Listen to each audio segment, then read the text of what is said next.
Hello guys, मेरा नाम सक्षम डोबरियल है। ये एनआरएक्स नॉलेज चैनल है जहाँ पर मैं हमेशा की तरह बातें करता हूँ ड्रग्स के बारे में। हमेशा आपको ड्रग के बारे में कुछ ना कुछ जानकारी देता रहता हूँ। तो आज जिस ड्रग के बारे में बात करने जा रहा हूँ उस ड्रग का नाम है मोडाफिनिल ड्रग। क्या होता है मोडाफिनिल ड्रग, उसके बारे में बात करते हैं। बहुत रिक्वेस्ट आई थी बहुत पहले किसी की कि मोडाफिनिल ड्रग के ऊपर वीडियो बना देना। ठीक है, मोडाफिनिल ड्रग वैसे अगर मैं बात बोलूँ कि क्या होता है तो मैं आपको ये कहूँगा ये बहुत नार्कोटिक ड्रग नहीं है। ठीक है, एक बहुत ही ज़्यादा हैबिट फॉर्मिंग ड्रग नहीं है, इसका अब्यूज़ थोड़ा ज़्यादा होता है। ठीक है, वो कैसे होता है मैं आपको बता दूंगा कि क्या रहता है। मोडाफिनिल ड्रग के बारे में जैसे हमारी बातें रहेंगी कि मोडाफिनिल ड्रग क्या होता है, मोडाफिनिल ड्रग का क्या बोलते हैं इतिहास क्या है, मोडाफिनिल ड्रग किस डोजेज और उसकी केमिस्ट्री क्या रहती है, उसका मैकेनिज्म ऑफ एक्शन क्या है, यूज साइड इफेक्ट्स उसके बारे में बात रहेगी, ड्रग इंट्रैक्शन के बारे में बात रहेगी, केमिकल टेस्ट शेड्यूल, इन सब चीज़ों पे हम आएंगे और कहाँ मोडाफिनिल नहीं देना चाहिए ऐसी बातें हम करेंगे। ठीक है, तो मोडाफिनिल ड्रग क्या है उसके बारे में बात कर लेते हैं। बहुत रिक्वेस्ट आई थी बहुत पहले और मैं इस पर बना नहीं पाया था वीडियो। ठीक है, क्योंकि मैं अपने एक सीक्वेंस को फॉलो कर रहा था। ठीक है, तो कोई बात नहीं, अब बात कर लेते हैं मोडाफिनिल ड्रग के बारे में। देखिए मोडाफिनिल ड्रग की अगर मैं बात करूं, मोडाफिनिल ड्रग क्या है, तो मोडाफिनिल एक स्टिमुलेंट ड्रग है। ठीक है, एक स्टिमुलेंट ड्रग है, सीएनएस स्टिमुलेंट ड्रग है, मतलब कि आपको अलर्टनेस जागरूक कर देता है, आपकी बॉडी में एड्रेनर्जिक सिस्टम को एक्टिवेट कर देता है।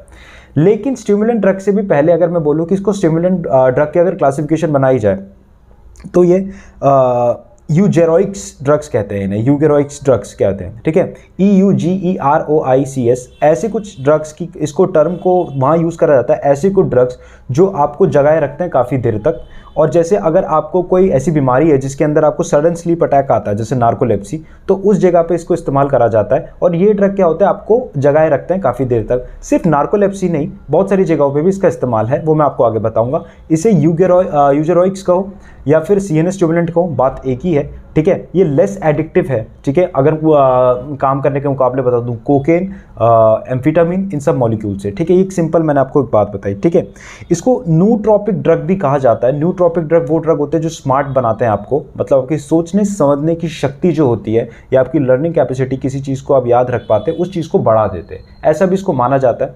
बट मैं इसको एज ए सीएनएस स्टिमुलेंट की स्टिमुलेंट ड्रग ही कहूँगा और यूजेरोइक्स ड्रग के अंदर इसको रखूँगा। ठीक है, जो आपको काफ़ी देर तक जगाए रखते हैं। हम आगे यूज़ में बात करेंगे कि हम कहाँ पर इसको जगाए रखने के लिए ज़्यादातर इस्तेमाल कर रहे हैं। ठीक है, वैसे तो उसके बहुत इस्तेमाल हैं, attention deficient hyper active disorder, narcolepsy. ठीक है, एपनिया जो एक ऐसी रहता है कि सोते समय आपकी ऑब्स्ट्रक्शन हो जाता है, सांस लेने में दिक्कत आती है, तो उसमें भी इसका इस्तेमाल है। हम आगे उस चीज़ के बारे में अच्छे से डिस्कस करेंगे। ठीक है, मार्केट में मोडाफिनिल ड्रग जो है वो इस्तेमाल होता है। ठीक है, और मोडाफिनिल ड्रग जो है वो क्या बोलते हैं, साइकेट्रिस्ट या फिर आपको डॉक्टर प्रिस्क्राइब करते हैं। ठीक है, पूरा जो पर्चे पर रहता है प्रिस्क्रिप्शन से। मोडाफिनिल ड्रग जो रहता है वो मार्केट में बहुत सारे नाम से आता है। इंडिया में मॉडलट और भी इसके बहुत सारे नाम हैं। ठीक है, बाहर कंट्रीज में प्रोविजिल भी फेमस है, मेरे ख्याल से प्रोविजिल यहाँ पर भी मिलता हो। ठीक है, अलर्टेक, मॉडलट, प्रोविजिल, ये इस नाम से काफ़ी ज़्यादा प्रचलित है। ठीक है, केमिकली अगर स्ट्रक्चर की बात करें तो इसे CRL-400-476 भी कहा जाता है। ठीक है, और इससे अगर मैं वैसे बोलूँ आयुपेक में, जो मैं आगे बात वैसे भी करूँगा, तो मैं कह सकता हूँ इसे डाइफिनाइल मिथाइल सल्फिनाइल एसिटामाइड ग्रुप इसे कहा जाता है, मतलब इसका नाम है ये डाइफिनाइल मिथाइल सल्फिनाइल एसिटामाइड इसे कहा जाता है। इतनी बातें मैंने आपको बता दी। ज़रा इसके इतिहास के बारे में बात कर लेते हैं, फिर आगे हम इन चीज़ों को बहुत में क्लैरिटी के बारे में चीज़ें पता चलेंगी कि मोडाफिनिल ड्रग होता क्या है। ठीक है, मोडाफिनिल को सबसे पहले डेवलप किया था फ्रांस के एक न्यूरोफिजियस्ट प्रोफेसर है जिसका नाम माइकल जोवेट था। ठीक है, और उन्होंने लैफन लेबोरेटरीज के साथ काम किया था सबसे पहले, जो मैंने आपको बात बताई। ठीक है, ये रिसर्च से जो थी, ये रिसर्च करने का काम ये था कि असलियत में वो बेंजाहाइड्रल सल्फिनाइल ग्रुप पे रिसर्च कर रहे थे, और वो जो बेंजाहाइड्रल सल्फिनाइल ग्रुप है वो कैसे बॉडी के अंदर काम करता है, उसके बहुत सारे मॉलिक्यूल्स बना रहे थे। जैसे उन्हें बेंजाहाइड्रल सल्फिनाइल ग्रुप बना रखा है तो उसके अंदर कभी क्लोरीन जोड़ के एक मॉलिक्यूल बना दिया, कभी ब्रोमीन जोड़ के एक मॉलिक्यूल बना दिया, कभी कोई और मॉलिक्यूल जोड़ के एक एक करके से मॉलिक्यूल बना दिया। तो उस पर एक रिसर्च चल रही थी कि कैसे इस्तेमाल होता है। ठीक है, इतनी सी सिंपल सी बात है। उसके बाद उनका जो पहला ड्रग था उसका नाम एड्राफिनिल नाम का एक ड्रग था, और एड्राफिनिल ड्रग को सबसे पहले इस्तेमाल करा जाता था मोडाफिनिल से पहले। एक जो उसका ड्रग आया था सबसे पहले वो एड्राफिनिल था, मोडाफिनिल नहीं था। ठीक है, क्योंकि पहले रिसर्च में एड्राफिनिल को लाया गया, फिर धीरे धीरे कुछ फेर बदल करके मोडाफिनिल को लाया गया। एड्राफिनिल को इस्तेमाल करा जाता था आपका नार्कोलेप्सी ट्रीट करने के लिए। ठीक है, फ्रांस के अंदर, और ये ड्रग का बहुत ज़्यादा इस्तेमाल था। ये 1986 में तो वहाँ प्रचलित था ट्रीटमेंट करने के लिए नार्कोलेप्सी। नार्कोलेप्सी क्या होता है, एक सडन अटैक आ जाता है स्लीप का। ठीक है, जिस कारण क्या हो जाता है, इंसान बहुत ज़्यादा स्लीप में चला जाता है, ठीक है। ये अनकॉन्शियस नहीं होता, बट उसे स्लीप के बहुत सडन अटैक्स आना स्टार्ट हो जाते हैं, नार्कोलेप्सी से कहा जाता है। इसका उल्टा इंसोम्निया होता है, जिसमें नींद नहीं आती है। ओके, तो और एड्राफिनिल का अगर मैं बात करूं, ठीक है, जो क्या है वो इसका प्राइमरी मेटाबोलाइट मोडाफिनिल था, ठीक है। एक्स्ट्रा मैंने आपको एक चीज़ बता दी। 1994 में क्या हुआ था कि इसका जो प्रिस्क्राइब है, ये जो फ्रांस में जैसे हो ही रहा था 1986 में, मोडाफिनिल को मार्केट में लाया गया और इसका ड्रग का प्रचलन जो एड्राफिनिल था, जिसका पेरेंट ड्रग हम कह सकते हैं कि पापा जी थे, ठीक है, गॉड फादर कह सकते हैं, दादाजी थे, उनका प्रचलन कम हो गया और मोडाफिनिल आया एंड 1994 में मार्केट में काफ़ी अच्छा फ्रांस में ये अच्छा देखने स्टार्ट हो गया। उसके बाद 1998 के आसपास ये अमेरिका में भी आपका लागू हो गया, ठीक है, मोडाफिनिल ड्रग, और प्रोविजिल के नाम से इसे मार्केट में निकाला गया था यूएस के अंदर। एड्राफिनिल ड्रग है, उसको कभी मार्केट में अप्रूव नहीं किया था यूएस एफडीए ने, और यूएस एफडीए की बात हो रही है तो अमेरिका में अप्रूव नहीं हुआ था, फ्रांस में अप्रूव हुआ था 1986 में, ठीक है। उसके बाद क्या होता है कि लैफल लेबोरेटरीज को 2003 में 2002 के वक्त सिफेलोन नाम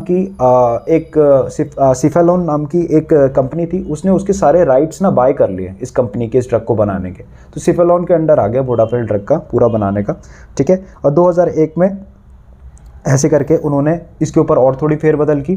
2007 में उन्होंने एक और ड्रग मॉलिक्यूल निकाला इसके जैसे, जिसे आर-मोडाफिनिल कहते हैं, जो कि इसका एक एनैंशियोमर है इसी के जैसा, ठीक है, एक तरह से आप क्लोन मान लीजिए, ठीक है। तो फिर वो उसका इस्तेमाल करना स्टार्ट किया और आर-मोडाफिनिल के जो इफेक्ट्स थे वो ज़्यादा अच्छे देखे गए 2007 में, और उसके बाद ये प्रिस्क्राइब ऐसे होता रहा, ठीक है, ऐसी चीज़ रहती है। पर इसके अंदर एक ऐसी लॉ लगा दी गई थी, क्योंकि इसका अब्यूज़ होने के बहुत ज़्यादा चांसेस रहते हैं, क्योंकि कुछ बच्चे या फिर कुछ लोग इसको बहुत ज़्यादा कंजप्शन कर लेते हैं सिर्फ जागने के लिए, ठीक है। स्टूडेंट्स होते हैं जो इसको बहुत ज़्यादा कंजप्शन कर लेते हैं, बहुत ज़्यादा, कि सिर्फ अपनी रात को ज़्यादातर पढ़ाई कर सके, उन्हें जो नींद आए वो ना आए। तो इस कारण इसके ऊपर बहुत सख्त लॉ बना रखी है, और वो ये लॉ भी है कि 17 साल से कम के बच्चों के लिए ये ड्रग नहीं है और इस ड्रग का कंजप्शन नहीं करना चाहिए, वरना आपको दिक्कत होना स्टार्ट हो सकती है, ठीक है। ऐसी चीज़ें बनाई गई थी। चलिए इसके स्ट्रक्चर केमिस्ट्री के बारे में बात कर लेते हैं। असलियत में ये 2-डाइफिनाइल मिथाइल सल्फिनाइल एसिटामाइड है, ठीक है, 2-डाइफिनाइल सल्फिनाइल एसिटामाइड है, ठीक है, पहले इसका नाम है, ठीक है। इसके अंदर आपका सल्फिनाइल ग्रुप भी है और एस्टामाइड ग्रुप भी है, ठीक है। ये ड्रग अवेलेबल मोस्टली होता है टैबलेट फॉर्म के अंदर, टैबलेट्स आती है इसकी, ठीक है। और ये जो आती है टैबलेट्स, ये 100 से 200 mg ऐसे करके आती है, ठीक है। डॉक्टर वैसे कभी कभी 100 किसी को 100 mg, किसी को 250 mg, किसी को 200 mg देता है, डिपेंड करता है कि आपको बीमारी कौन सी है। अगर किसी को आपको नार्कोलेप्सी ज़्यादा है तो 200 mg आपको एक दिन के लिए देगा, ठीक है। उसके बाद किसी को अगर बहुत शॉर्ट टर्म की स्लीप एपिनिया प्रॉब्लम है, ठीक है, बच्चों के अंदर इसको प्रिस्क्राइब करने के लिए बहुत ही स्मॉल डोज में अगर करा जाता है तो करा जाता है, वरना इसको स्ट्रॉन्ग डोज में लो डोज में करा जाता है, स्ट्रॉन्ग डोज के अंदर कभी नहीं देते हैं। तो स्लीप एपनिया के अंदर इसको बहुत ही कम, मैं उनको 50 और 100 के mg के अराउंड देते हैं, ठीक है, अगर होगा भी तो, ठीक है। और बहुत सारी चीज़ें देखनी भी पड़ती है इंसान के अंदर कि इस ड्रग को अगर दे रहे हैं तो उसकी पीछे की हिस्ट्री भी देखनी पड़ती है, वो मैं आपको आगे बताऊंगा। तो अलग अलग जगह पे अलग अलग इसको प्रिस्क्राइब करा जाता है। जैसे मान लीजिए कोई लोग जो होते हैं वो शिफ्ट वर्कर्स होते हैं, उन्हें नाइट शिफ्ट में काम करना होता है, बहुत ज़्यादा नींद आती है, तो इस ड्रग के लोग कहते हैं कि अगर मुझे बहुत ज़्यादा नींद आ रही है तो क्या डॉक्टर से प्रिस्क्राइब करके ड्रग ले सकते हो? हाँ, तो उसको दे दिया जाता है, ठीक है। या फिर कोई लोग अगर मान लीजिए गाड़ी चला रहे हैं, ठीक है, रात के वक्त, और उन्हें बहुत ज़्यादा नींद के अटैक आने के चांसेस से एक्सीडेंट होने के प्रोन है, तो इस ड्रग को करा जाता है, पर उसको बहुत ही लो डोज में डॉक्टर देते हैं, और उसके लिए एक अलग अलग डोजेज है और डॉक्टर अलग अलग डोजेज सबको देता है। 400 ये 500 mg अगर ये डोज लेना स्टार्ट कर दे, मतलब भाई 200 करके, तो इंसान को थोड़ी दिक्कत आती है और उससे टॉक्सिसिटी बनने के ज़्यादा चांसेस है इंसान के अंदर, ठीक है। इतनी बात मैंने आपको बता दी। ओके, अलग अलग मैंने जैसे बताया कि डॉक्टर प्रिस्क्राइब करते हैं। आगे थोड़ा बात कर लेते हैं। सबसे पहली बात कि मैकेनिज्म क्या है। देखिए, मोडाफिनिल का मैकेनिज्म अच्छे से अंडरस्टूड नहीं है। पहली बात तो इसका पता नहीं है कि ढंग से कैसे काम करता है, लेकिन इसकी कुछ मैकेनिज्म ये है कि ये बॉडी के अंदर जाके ना आपका कुछ न्यूरोट्रांसमीटर पे काम करता है, जिससे आपको एक्टिवेट रखता होगा। साफ सीधी बात है, डोपामिन पे जाके काम करता ही होगा। ये बॉडी के अंदर डोपामिन एक्टिविटी का ट्रांसपोर्टर पे जाके काम करता है, जिसे डैट कहते हैं। डोपामिन की जो खपत है वो बढ़ा देता है। हालांकि ये उस पे जाके बहुत स्ट्रॉन्ग बाइंडिंग तो नहीं है, बहुत लो बाइंडिंग है, पर तब भी आपकी बॉडी में डोपामिन बढ़ा देता है, ठीक है। इसका ये भी देखा गया है कि नॉन एफिनेफ्रिन पे जाके भी ट्रांसपोर्टर उधर भी जाके काम करता है, क्योंकि इसके अंदर पाया गया है। और थोड़ा ही सेरोटोनिन रिसेप्टर पे जाके भी एंजाइम में एक्टिवेशन करके भी आपका सेरोटोनिन लेवल बढ़ा देता है। ये वाली बातें तब देखी गई जब किसी माइस के अंदर इसको करके देखा गया, और ह्यूमंस के अंदर भी ये पाया गया कि कहीं ना कहीं सेरोटोनिन रिसेप्टर पे भी बहुत ज़्यादा खपत मतलब एक तरह से एक्शन हो रहा है, एंड डोपामिन पे तो हो ही रहा था, ठीक है। और बॉडी में आगे जाके इसमें क्या होता है, जैसे ही आपकी बॉडी में डोपामिन बढ़ेगा तो आप वैसे ही एक्टिवेट होना स्टार्ट हो जाएगा। नॉन एफिनेफ्रिन से आपकी बॉडी में एड्रेनर्जिक सिस्टम होना स्टार्ट हो जाएगा, फाइट एंड फ्लाइट वाला हो जाएगा। लेकिन ये थोड़ा ना लेस आपका वो करता है, मतलब इसकी पावर उतनी नहीं है, थोड़ी सी है। तो हम तभी इसे और सीएनएस स्टिमुलेंट जो कोकेन होता है इन सबसे, उनसे ज़्यादा कम हैबिट फॉर्मिंग इसको मानते हैं। ठीक है। और भी इसका एक मैकेनिज्म ये रहता है कि ग्लूटामेट के न्यूरॉन्स होते हैं, ग्लूटामर्जिक न्यूरॉन्स कहते हैं, उसको जाके भी एक्टिवेट करता है इनिबिटरी गाबा करके, इनिबिशन करता है गाबा का, तो ग्लूटामेट एक्टिवेट हो गया। ग्लूटामेट के बहुत सारे फंक्शन होते हैं कि हमारी लर्निंग एबिलिटी के लिए काम आता है, हमें वेकफुल रखता है, हमारे न्यूरॉन्स की फायरिंग बहुत ज़्यादा बढ़ा देता है, एक्टिवेशन बढ़ा देता है, तो उससे भी आपको वेकफुलनेस रख रहा होगा, ठीक है, वेकफुलनेस रख रहा होगा।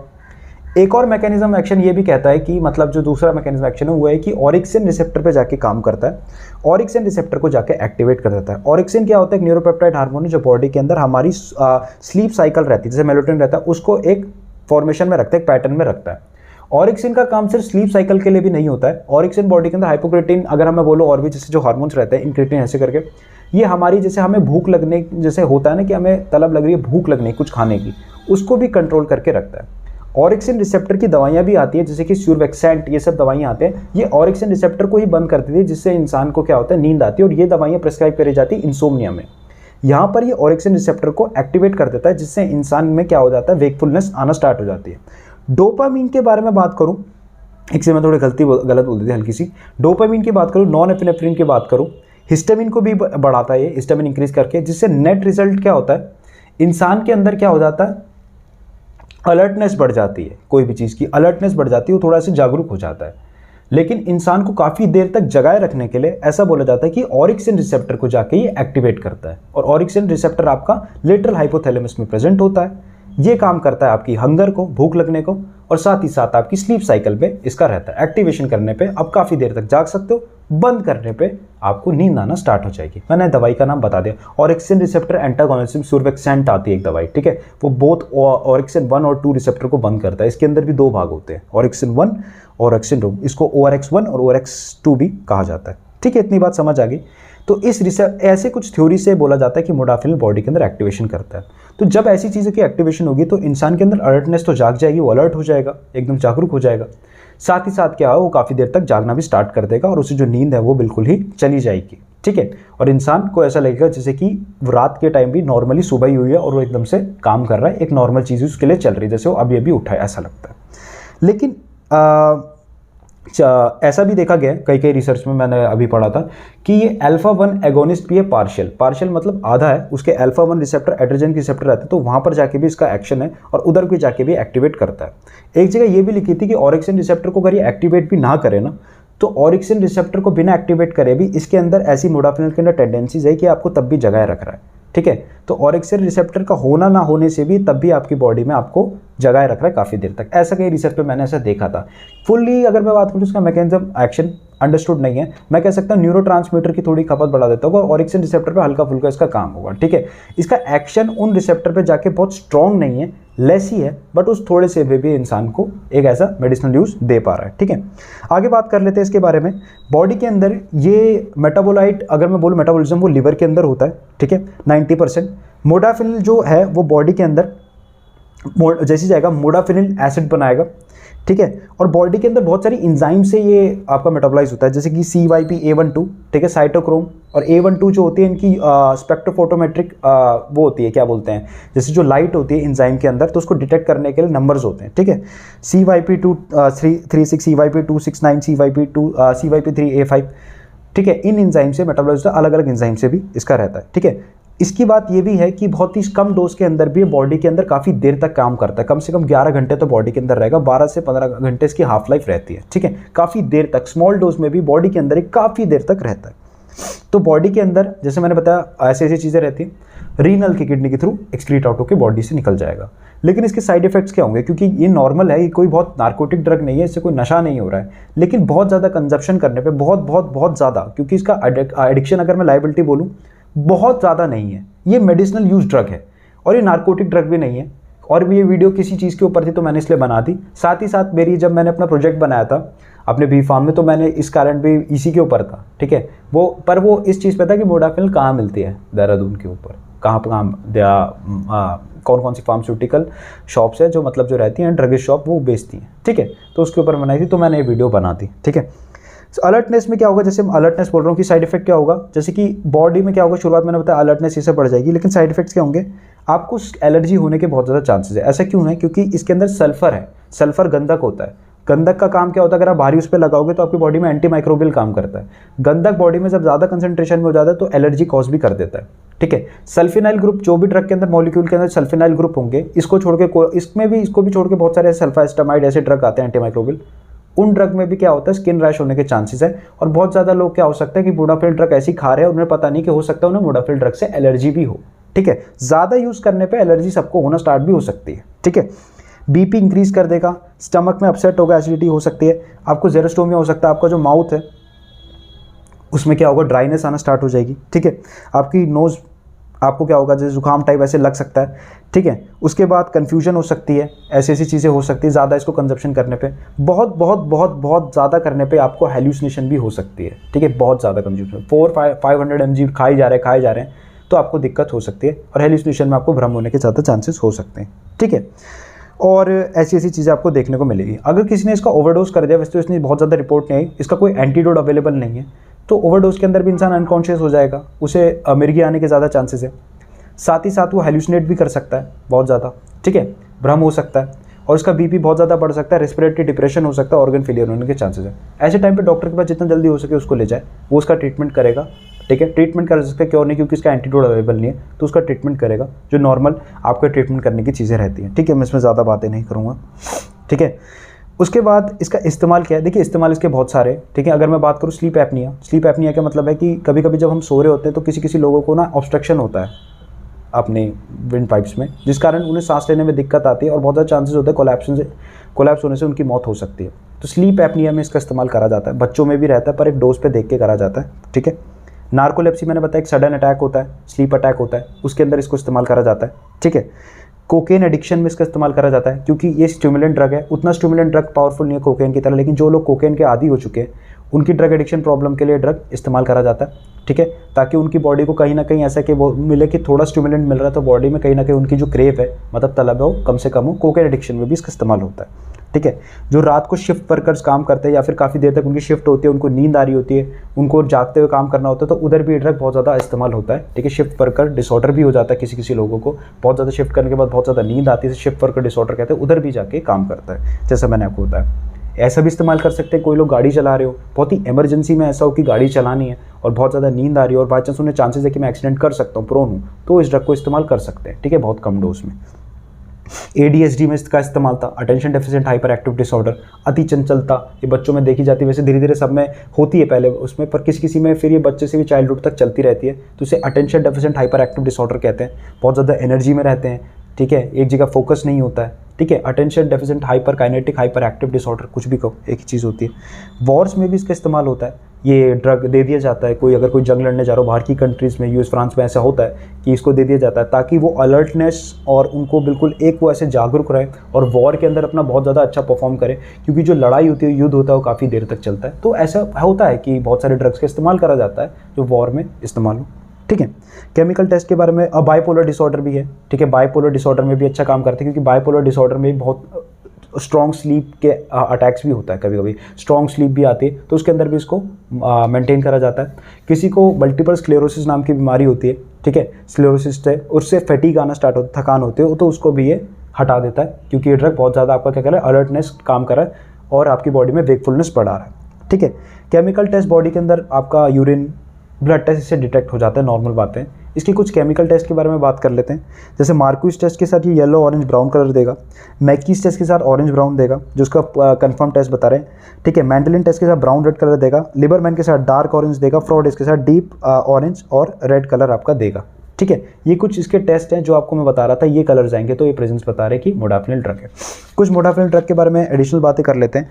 मोडाफिनिल ड्रग कहाँ नहीं देनी चाहिए, जिसको भी डिप्रेशन की हिस्ट्री है, मेनियाक प्रॉब्लम है, उसको डॉक्टर से कंसल्ट करके ही ड्रग लेना चाहिए, अपने मन से नहीं खाना चाहिए, वरना चीज़ें बिगड़ जाएंगी आपकी। किसी को किडनी की बीमारी, किसी को लिवर की बीमारी, किसी को एलर्जिक रिएक्शन होते हैं, मैंने आपको पहले ही बता दिया था कैसे होता है, ठीक है, वहाँ पर नहीं देना। कोई प्रेग्नेंट औरत है या ब्रेस्ट फीडिंग करा रही है, बच्चों को दूध पिला रही है, ठीक है, उधर भी इसको नहीं देना है, ठीक है। ड्रग इंटरेक्शन क्या रहेंगी, एम्फीटामीन, मिथाइलफेंडेट, माओ इनिबिटर जो कि एंटी डिप्रेसेंट होते हैं, वहाँ पर इसको बिल्कुल भी नहीं देना है, बहुत दिक्कत हो सकती है इंसान को, ठीक है। कुछ ड्रग जैसे एंटी फंगल कीटाकॉर्निजोल हो गए, बार्बिचुरेट्स हो गए, बर्थ कंट्रोल पिल हो गई, या एंटी प्लेटलेट ड्रग हो गए जो खून का संचार बहुत ज़्यादा बढ़ा देते हैं, वॉरफरीन, उनके साथ भी इसको नहीं देना है। रीज़न मैं आपको बता देता हूँ, ये ड्रग मेटाबोलाइज हो रही है बहुत सारी एंजाइम से, और इन्हीं ड्रग और भी ऐसे ड्रग है जो इन्हीं एंजाइम पे मेटाबोलाइज होती है। तो बॉडी के अंदर ही आप इन ड्रग का अगर दोनों को साथ दे दिया, मान लीजिए कि कीटाकॉर्निजोल और मोडाफिल को दे दिया, तो कंसंट्रेशन बहुत ज़्यादा बढ़ने से क्या होगा, कीटाकॉर्निजोल का ब्लड में कंसंट्रेशन बढ़ जाएगा और टॉक्सिसिटी होने के चांसेस है। आगे बात कर लेते हैं इसके शेड्यूल के बारे में। तो शेड्यूल, इसको शेड्यूल 4 के अंदर रखा गया। शेड्यूल 4 के अंदर मतलब ये होता है कि ऐसे कुछ ड्रग जिनका मिसयूज या गलत तरीके से इस्तेमाल करने के चांसेस बहुत ज़्यादा ही कम है, ठीक है। और ऐसे ड्रग में बहुत सारे आपके बेंजोडाइज़पीन्स भी आते हैं जिनको क्लासिफाइड किया है। तो इन्हें वैसे क्या रहता है, डॉक्टर की देख रेख में रखा जाता है, पर ऐसा माना जाता है कि इन ड्रग का जो एडिक्शन लाइबिलिटी है किसी को, वो बहुत ज़्यादा कम है, ठीक है। तो इन लोगों का बहुत, इन ड्रग्स का लो मिसयूज़ का माना जाता है कि इनका बहुत गलत प्रभाव बहुत कम लोग होगा कि ऐसे उठा पाएंगे। वैसे ड्रग ज़्यादातर सेफ़ ही है, ठीक है। मान लीजिए 90% सेफ़ है, 10% इसका मिसयूज़ एडिक्शन प्रॉब्लम हो सकती है। इस ड्रग को बहुत ज़्यादा इस्तेमाल स्टूडेंट्स करते हैं। मैं अगर एडिशनल बात बोलूँ कि अमेरिका, मैंने ऐसे देखा है कि स्टूडेंट्स इस ड्रग को इस्तेमाल करते हैं, काफ़ी देर तक वो जागे और अपनी पढ़ाई कर सके ऐसी चीज़ों से। तो उस ड्रग में क्या हो जाता है कि अब्यूज़ होने के बहुत ज़्यादा चांसेस होते हैं, फिर धीरे धीरे हो सकता है कि आपकी बॉडी में ऑर्गन डैमेज भी होना स्टार्ट हो जाए। तो इस चीज़ में थोड़ा देख रेख के करें, और अगर आप इस ड्रग का इस्तेमाल करें तो डॉक्टर से सलाह मशवरा करके ही लें, ऐसे हवा में इस चीज़ को ना लें, ठीक है। इससे नशा नहीं होता है और स्टिमुलेंट की तरह, ये नशे के लिए नहीं बनी, ये परफेक्टली मेडिसिनल यूज़ के लिए बनी है, जहाँ पर इमरजेंसी यूज़ या फिर किसी को अगर बीमारी है जिसमें उसकी स्लीप साइकिल डिस्टर्ब है, तो उधर की तरफ इस्तेमाल इसका ज़्यादा है, ठीक है। और तो इस चीज़ के बारे में क्या बात थी, मोडाफिल ड्रग के बारे में मैंने आपको लगभग बातें बता दी। एक और चीज़ मैं आपको बता देता हूँ, मैं वीडियो सैटरडे संडे ही अब डालूंगा, क्योंकि मेरा जो दूसरा चैनल है जहाँ पर मैं अपना अभी बनाया मैंने, वहाँ पर मैं अभी जीके और जो भी होता है क्या बोलते हैं जनरल स्टडीज़, वो सब चीज़ें डालूंगा, हिस्ट्री ज्योग्राफी की, सब में बेहतरीन नहीं हूँ लेकिन कोशिश कर रहा हूँ। तो उस चीज़ पे मैं ज़्यादा डालूंगा, वो मंडे से फ्राइडे तक मेरा काम रहेगा। सैटरडे संडे ही अब वीडियोस मेरी आएंगी, जिसके अंदर हम हफ्ते में सिर्फ 2 ही वीडियोस अब आएंगी ड्रग की, ठीक है। तो तब तक मेरा नाम सक्षम डोबरियाल है, ये NRX नॉलेज चैनल है। Thank you.